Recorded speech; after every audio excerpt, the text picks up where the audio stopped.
కార్పొరేషన్గా మార్చడం అనేది హర్షణీయం. అయితే 49 వార్డులుగా ఉన్న మహబూబ్నగర్ మున్సిపాలిటీ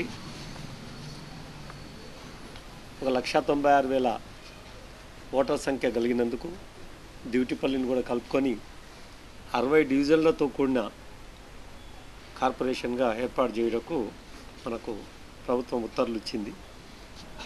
ఈ నేపథ్యంలో మున్సిపల్ అధికారులు 4 తారీఖు నుంచి డీలిమిటేషన్ ప్రక్రియను ప్రారంభించారు.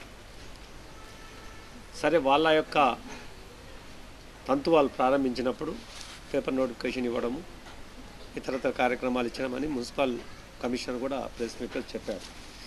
తీరా ఈ 60 వార్డులో ఏవైతే ఏర్పాటు చేయబోతున్న 60 డివిజన్లలో కానీ, గతంలో ఉన్న 49 డివిజన్లలో కానీ ఎక్కడ కూడా ఏ మున్సిపల్ ఉద్యోగి కానీ ఎవరు కూడా వచ్చి అక్కడ స్థానికంగా ఉన్న సీనియర్ సిటిజన్లు కానీ చాలా మటుకు కాలనీలు ఏర్పాటు చేసినప్పుడు సొసైటీలు ఉంటాయి.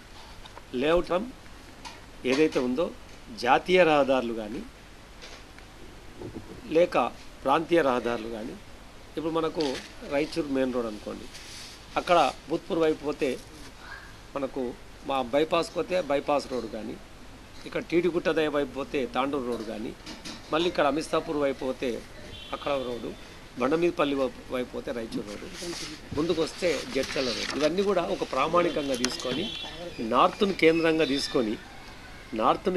తీసుకొని సవ్య దిశలో అపసవ్య దిశలో అంటే clock wise anti clock wise వాటిని సర్వే చేసుకొని ఈ రోడ్లను కార్నర్ స్టార్టింగ్ పాయింట్ ఎక్కడ నార్త్ నుంచి ఎక్కడి నుంచి వస్తే ఈ దాదాపు ఈ 1,96,000 ఓట్లు అంటే 60తో డివైడ్ చేస్తే 3,200 ఓట్లు రమారమే అటు ఇటు వస్తున్నాయి. ఎక్కువ అంటే ఒక 10% కలుపుకుంటే 3,300, not above 3,500, not less than 2,900, 2,900 తక్కువ కాకుండా 3,500 ఎక్కువ కాకుండా చేయాలనేది రూల్స్ అన్న.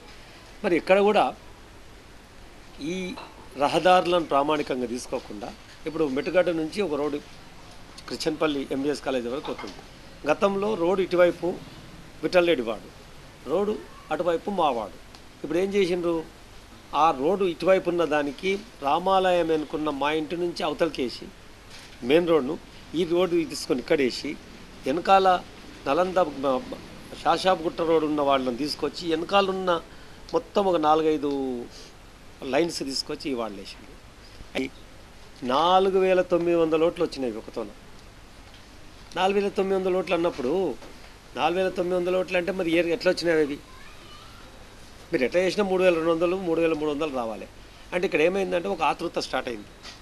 మున్సిపల్ అధికారులకు ఆతృత స్టార్ట్ ఏమైందంటే మొత్తం ప్రభుత్వం ఘోరంగా విఫలమైంది కాబట్టి ఈ స్థానిక సంస్థల ఎన్నికలు పెట్టడమే కష్టమని మేఘాల మీద ఆడే ఇప్పుడు మీరు వచ్చిన అందరూ సర్కస్ డ్రిల్ చేసుకుంటూ వచ్చినప్పుడు మీరు ఇక్కడికి వచ్చినప్పుడు అన్నీ ఎక్కడ పోయినా తవ్వుతున్నారు.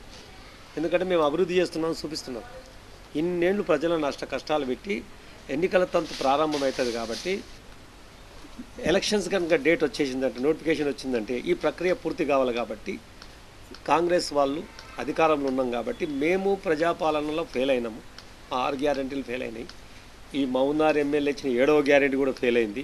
అన్ని అక్రమ దందాలు అక్రమ కేసులు నడుస్తూనే ఉన్నాయి యథాప్రకారం. అంటే రాజకీయము పార్టీ మారింది కానీ దోపిడీ మారలేదు, జేబులు మారినవంతే. దోపిడీ మారలేదు, జేబులు మారినవంతే. కాకపోతే ఈ ఆగమేఘాల మీద ఏం చేస్తున్నారంటే మేము ఓడిపోతామనే భయం లోపల ఒక ప్రత్యేకమైన ఒక సామాజిక వర్గాన్ని ప్రతి వార్డులో ఒక 500-600 ఓట్లైనకి ఒక కుట్రపూరితమైన చర్యను ప్రారంభించారు. ఒకటే సామాజిక వర్గాన్ని, ఒక వర్గాన్ని అంటే డిసైడింగ్ ఫ్యాక్టర్గా ఒక 500 ఓట్లను అక్కడక్కడ వేసుకుంటూ పోతే ఏమవుతుందంటే ఖచ్చితంగా మేము గెలుస్తామని. ఇక్కడ ఇంకోటి ఏంటంటే ఏదైతే డివిజనల్ను విభజించి చేస్తున్న మ్యాప్ ఏదైతే ఉంటుందో ఆ మ్యాప్ను ఇది రహస్యంగా దాపెట్టాల్సిన అవసరం లేదు. దీన్ని ఖచ్చితంగా డిస్ప్లే చేయాల్సిన అవసరం ఉంది. మున్సిపల్లో కానీ ఇంకా ఇతరత్ర చోట్లలో డిస్ప్లే చేయాలి.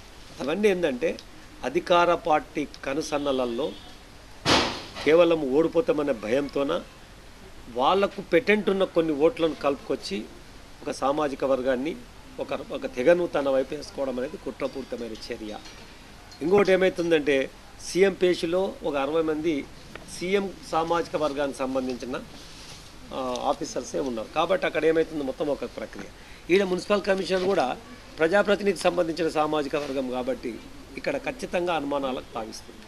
మేము తెలంగాణ బీసీ మహాసభ నుంచి మెట్టుకాడి శ్రీనివాస్, నేను వ్యవస్థాపక అధ్యక్షుని, జాతీయ అధ్యక్షుని, మేము డిమాండ్ చేస్తున్నది జిల్లా కలెక్టర్ని ఏంటంటే అఖిల పక్షాన్ని కూర్చోబెట్టాలి.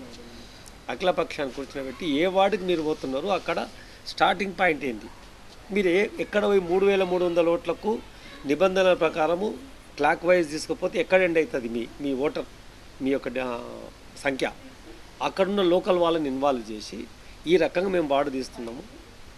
మీరు నమ్ముతున్న నంబరు ఇప్పుడు ఒకటే కుటుంబము రోడ్ అవతల ఉంటే విడిపోవాల్సిన పరిస్థితి జరుగుతాయి. ఇప్పుడు రామచంద్రన్ అన్న చెప్తాడు జిల్లా అధ్యక్షుడు.